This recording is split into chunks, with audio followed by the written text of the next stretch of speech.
Bonjour à tous, c'est Mr P et aujourd'hui je corrige l'exercice 4 du brevet 2022 des centres étrangers.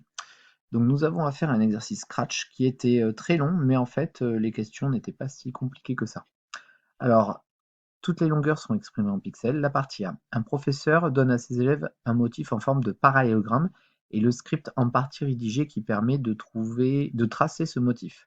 On précise que le lutin est au point de départ, donc ici, comme indiqué sur la figure ci-dessous, et qu'il est orienté vers la droite. Donc voilà le parallélogramme qu'on veut obtenir, et voilà le script du motif. On te demande de recopier dans le bon ordre sur votre copie les instructions suivantes à insérer dans le script du motif permettant de tracer le parallélogramme ci-dessus. Donc tu démarres ici, tu veux avancer de 40, parce qu'apparemment 40 pixels. Donc là, on avance de 40. Et alors là, bien évidemment, ton lutin, en fait, il faut que tu penses qu'il regarde vers la droite ici, là. Voilà, il regarde dans cette direction. Et le petit piège, ce serait de dire tourner dans le sens des aiguilles, dans le sens contraire des aiguilles d'une montre, de 140 degrés.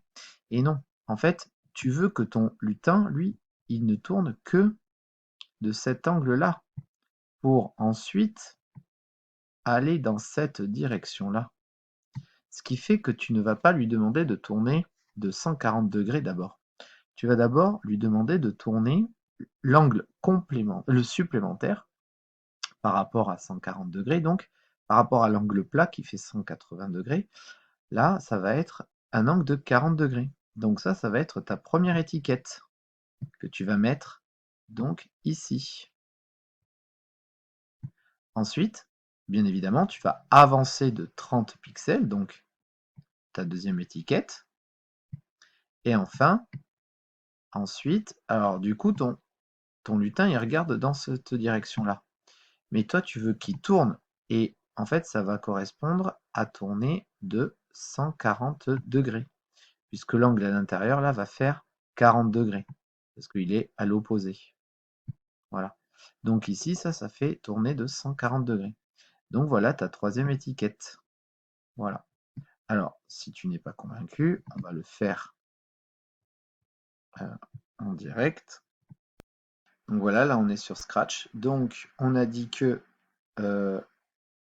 on allait avancer de 40 degrés, puis on allait tourner de 140, et ensuite on avance de 30. Alors je mets des étiquettes à attendre pour bien que tu observes le mouvement du chat. Allez, c'est parti, je clique sur le motif. Donc j'ai avancé, et là, tu vois bien que ça ne fait pas le bon parallélogramme. En fait, il faut donc inverser ces deux étiquettes-là. Voilà, clac. Et on refait, donc, voilà. Et là, c'est parti. J'avance, il tourne, il tourne. Voilà.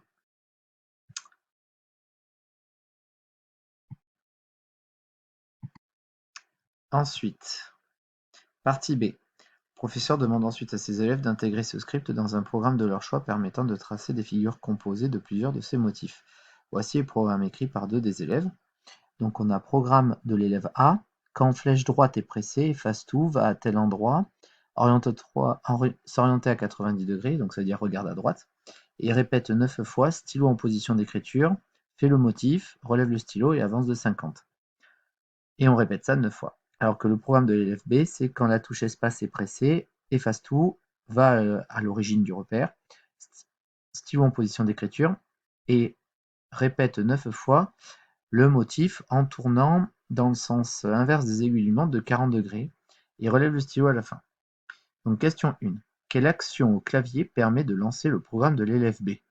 Bon, bah en fait, c'est quand la touche espace est pressée. Voilà, tout simplement. C'est la touche espace.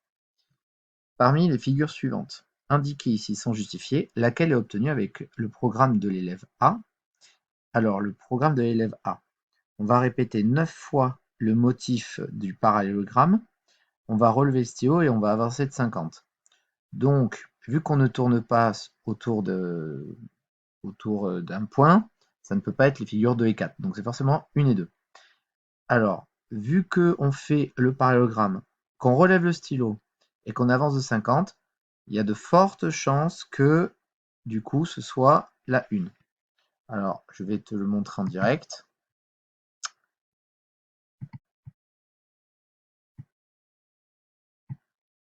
Voilà, ça, c'est le programme de l'élève. Alors ça, touche espace. Alors c'était lequel? Je ne m'en souviens plus. La flèche droite est, voilà, donc est pressée. Donc c'est parti. Je vais cliquer sur ma flèche droite. Voilà. Ah oui, du coup, on voit bien une répétition de motifs, de parallélogramme avec un espace entre les deux. Voilà. J'arrête. Et maintenant, donc la réponse, c'est A1. Et là, par contre, on va tourner et on revient toujours au même point de départ en fait, quand on fait notre parallélogramme. Donc, il y a de fortes chances que ce soit la figure 4. Alors, on y va.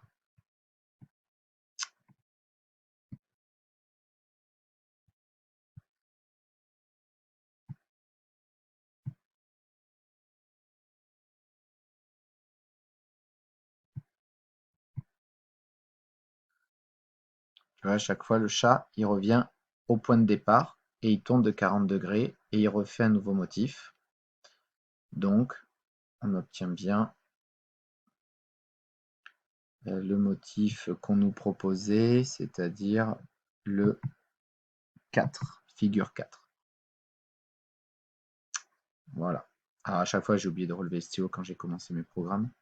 Et voilà. Donc, on obtient bien cette espèce de fleur. Voilà. Donc, ça correspondait bien au programme 4. Donc, A1 et B4. Voilà les réponses attendues dans cet exercice de brevet. Ça conclut la vidéo.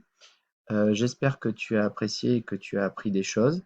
N'hésite pas à aimer cette vidéo et à t'abonner à ma chaîne pour suivre de futures corrections.